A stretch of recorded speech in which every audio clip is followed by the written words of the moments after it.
In an era when the world is becoming increasingly digital, traditional social structures are undergoing radical changes. Ancient tribes united around territories and blood ties.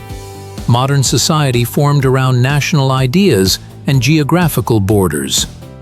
Today, however, we are witnessing the birth of a new phenomenon: digital tribes, existing outside physical space, yet possessing no less power of influence over their members.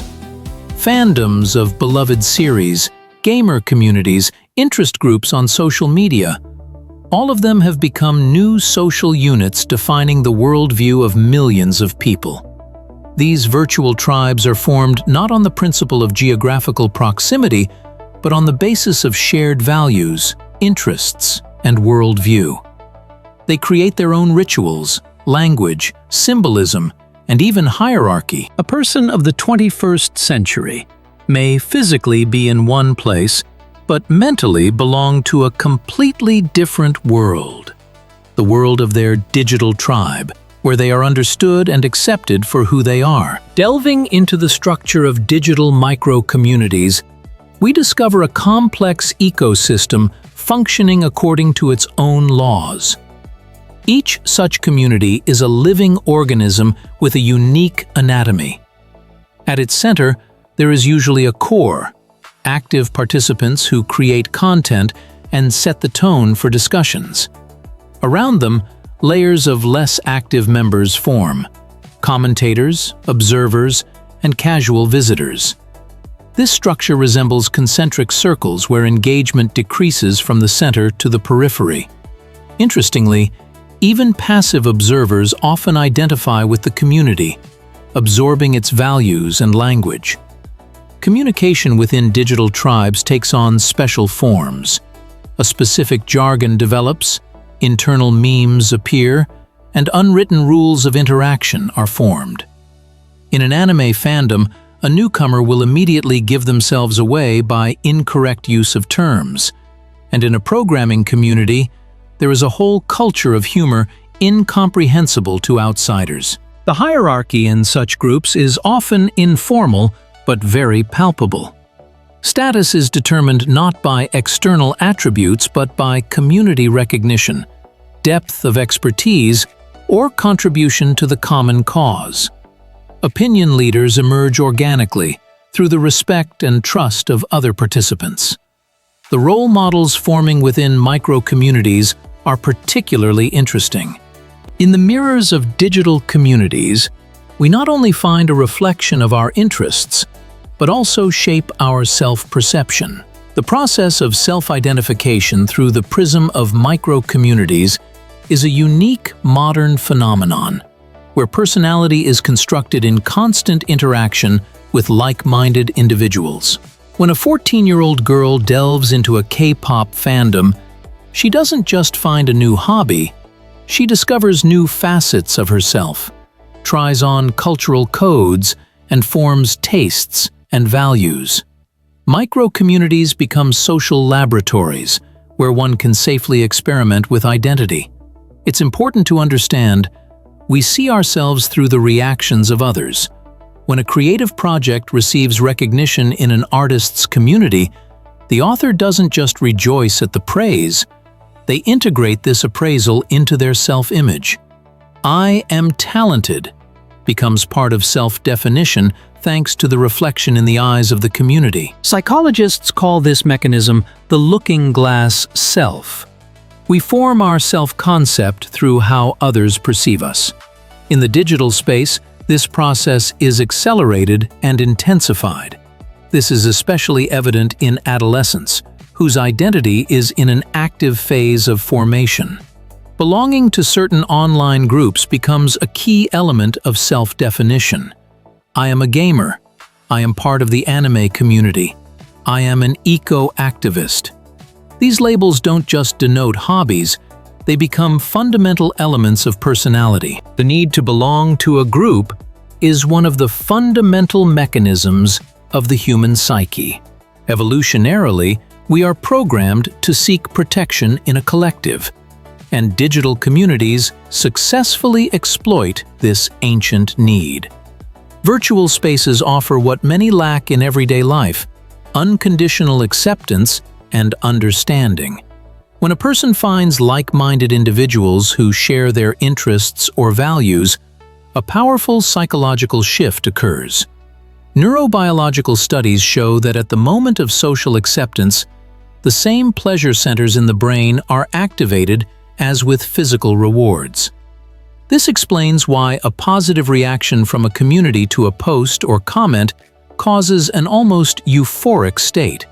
Digital micro-communities become a source of validation, confirmation of the value of our thoughts, feelings, and creativity.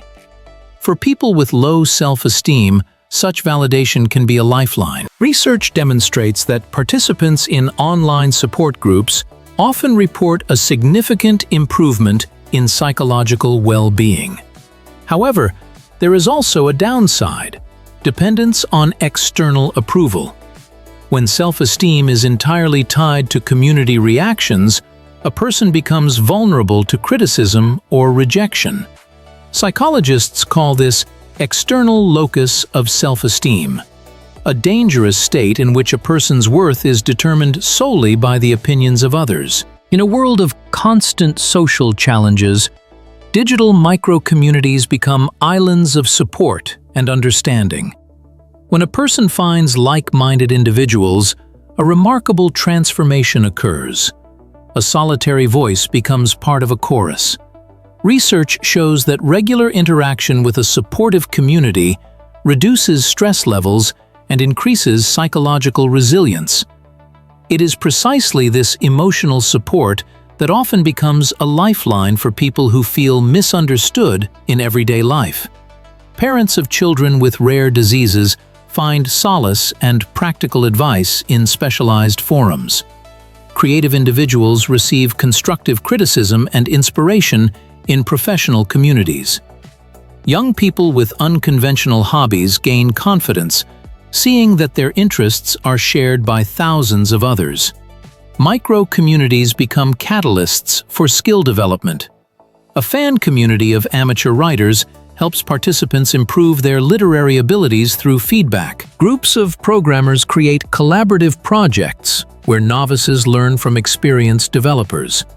Even gaming clans foster valuable social skills: teamwork, strategic thinking, leadership. It is especially important that digital communities break down geographical barriers. A person from a small town gains access to a global pool of knowledge and experience. A young artist from Russia can learn from acclaimed masters from Japan or America. Elderly people find conversational partners with similar interests, overcoming physical limitations.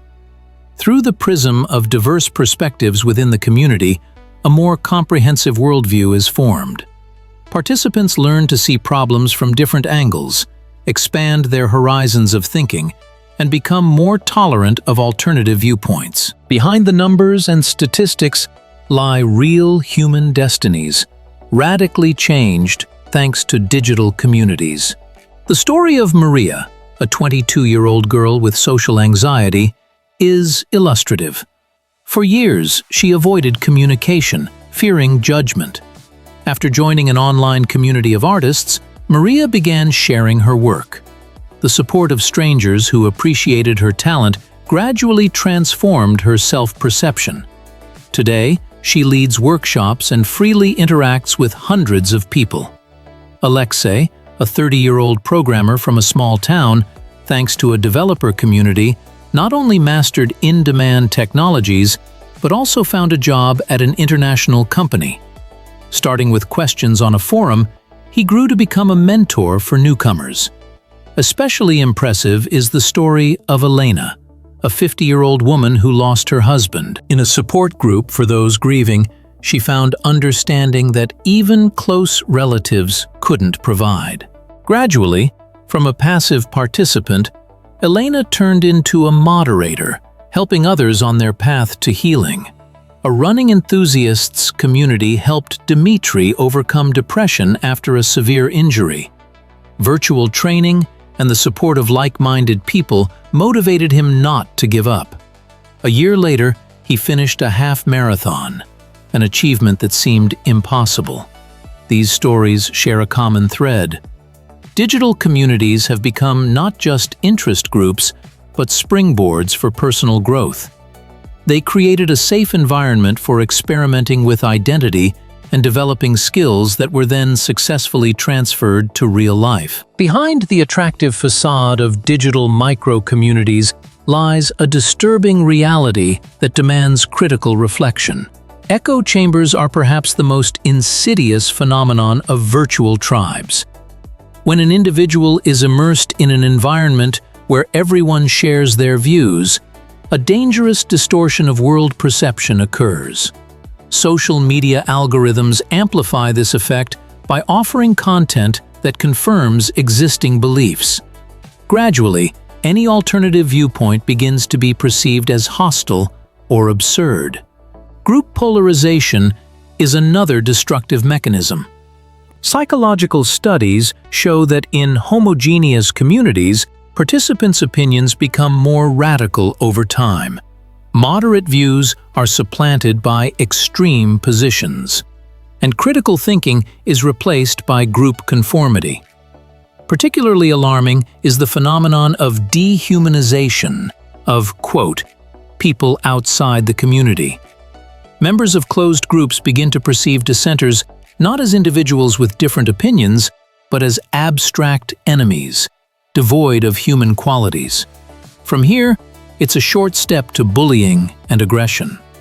Loss of connection with reality is another consequence of excessive immersion in digital tribes. Virtual values and achievements begin to be perceived as more significant than real relationships and responsibilities.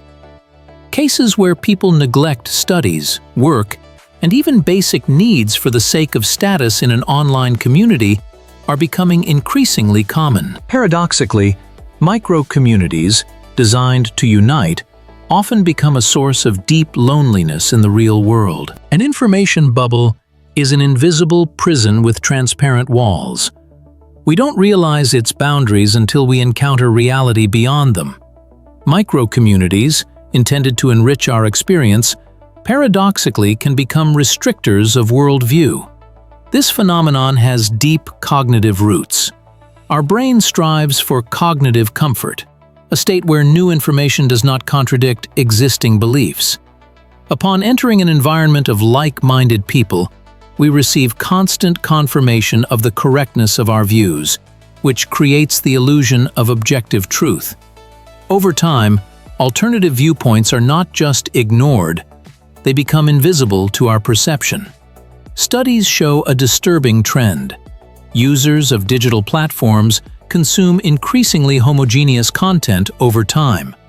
Recommendation algorithms amplify this effect, offering what aligns with already formed preferences. This creates a closed loop: limited worldview, selective consumption of information, even narrower worldview. This is particularly evident in specialized communities. A group united by a love for a certain creative direction can become so immersed in its own aesthetics that any alternative styles will be perceived as inferior. Professional communities risk getting stuck in outdated paradigms, rejecting innovative approaches. Political groups turn into echo chambers, where any criticism is perceived as betrayal. The tragedy of the information bubble is that it creates an illusion of diversity and completeness. Within the community, lively discussions can take place, and various opinions and approaches can exist, but all within the framework of a single paradigm. A person sincerely believes that they see the full picture of the world, not realizing how limited their view is. We live in an era of unprecedented social fragmentation. Society, once united by common values and a shared informational space, is breaking down into thousands of isolated micro-communities. Each of these forms its own reality, language, and value system. This process has profound consequences for the social fabric of society. When people cease to share common experiences and an informational field, the very concept of social consensus erodes. Traditional institutions, from political parties to educational establishments, lose their ability to serve as platforms for public dialogue. Instead of a national agenda, parallel realities are formed, where the same events are interpreted in diametrically opposite ways. Digital fragmentation undermines the foundations of social cohesion, the glue that holds society together. Research shows that the more time people spend in isolated online groups, the more their empathy for members of other communities decreases. The phenomenon of tribalism emerges, the perception of social reality exclusively through the prism of the interests of one's tribe. Particularly alarming is the decline in the ability for constructive dialogue between different groups. The language, memes, and cultural codes of micro-communities become so specific that representatives of different groups literally do not understand each other. The effect of the Tower of Babel arises. People speak the same language, but invest completely different meanings into words. At the same time, digital fragmentation paradoxically coexists with globalization. A person can be more deeply connected with like-minded individuals on the other side of the planet than with neighbors on the stairwell. Local communities are eroding, giving way to global digital tribes without a geographical attachment. In the digital age, we increasingly balance between two worlds, the virtual and the real. This balance has become a new life skill, no less important than the ability to read or count. Healthy participation in digital communities does not mean complete immersion in them at the cost of abandoning real life. Rather, it is a conscious combination of both dimensions to enrich personal experience. The first principle of healthy balance is time boundaries. Set specific periods for online activity, not allowing it to spread throughout the day. Digital detoxes, days of complete disconnection from the network, help restore sensitivity to the real world and its joys. The second principle is transferring virtual connections into reality. Local meetings of like-minded people from online communities create a bridge between worlds. A person who is just a nickname becomes a live interlocutor with a voice, gestures, and emotions. The third principle is prioritizing deep offline relationships. The intimacy that arises from personal communication possesses qualities unavailable in digital format. Tactile contact, nonverbal cues, spontaneous emotional reactions. All of this is critically important for psychological well-being. The fourth principle is using digital communities as an addition, not a replacement, for real life. Online groups can enrich our experience with new knowledge and perspectives, but they should not become the sole source of social validation. The fifth principle is regular reflection. Ask yourself, does this community enrich my life? Does it help me develop? Is it displacing other important aspects of my existence? Mindfulness in digital interaction is the key to preserving personal integrity in a fragmented information world. The future of digital micro-communities is inextricably linked with technological progress, which promises to blur the lines between the virtual and physical worlds. Virtual reality technologies are already transforming online interaction from a textual format into a full-fledged presence. Imagine a community of astronomy enthusiasts whose members don't just exchange photos of cosmic objects, but together explore a virtual model of the universe, feeling close to each other despite thousands of kilometers between them. Artificial intelligence will become an invisible curator of digital tribes, personalizing the experience of each participant and simultaneously building bridges between disparate groups. Real-time machine translation systems will eliminate language barriers, allowing for the formation of truly global communities. Neurointerfaces that read emotional responses will add a non-verbal layer of communication, making virtual communication indistinguishable from real-life interaction. However, Technological progress also brings new challenges for identity formation. Hyper-personalization of content can amplify the effect of information bubbles to an unprecedented level. The emergence of digital twins will blur the boundaries of authorship and authenticity. Who am I if my AI-powered avatar continues to interact with the community while I sleep? The most significant trend will be the blurring of the line between digital and physical identity. Augmented reality will superimpose digital markers on the physical world, allowing immediate identification of like-minded individuals in a crowd. Micro-communities will move beyond purely virtual space, creating hybrid forms of social interaction, where online and offline experiences will continuously flow into each other. Our digital age offers unprecedented opportunities for connection, but also demands new wisdom in navigating these connections.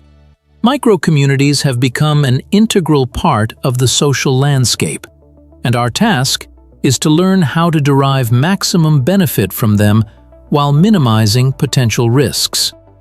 The golden rule of digital interaction is mindfulness. Every community we participate in must pass through the filter of critical thinking. What do I gain from this interaction? Where does it lead me? Does it broaden my horizons or confine me to a comfortable but limited space? Diversity is the second key principle of healthy digital socialization. Participating in several disparate communities creates the necessary balance of perspectives. A lover of classical literature, who is also part of a modern technology group and a community of urban activists, forms a voluminous, multifaceted worldview. The third principle is active listening to other points of view. Even within your micro-community, seek out dissenters, ask uncomfortable questions, and test your own beliefs. Remember, intellectual growth occurs at the boundary of comfort and discomfort. The fourth principle is regularly stepping outside your information bubble. Deliberately study opponents' arguments, immerse yourself in unfamiliar cultural contexts, and practice intellectual empathy. Finally, the fifth principle is transferring digital experience to real life. The knowledge, skills, and connections gained in online communities should enrich your daily life, not replace it. Micro-communities don't just reflect our present, they actively shape our future. Whether they become bridges connecting people or walls dividing society depends on our ability to interact with them wisely.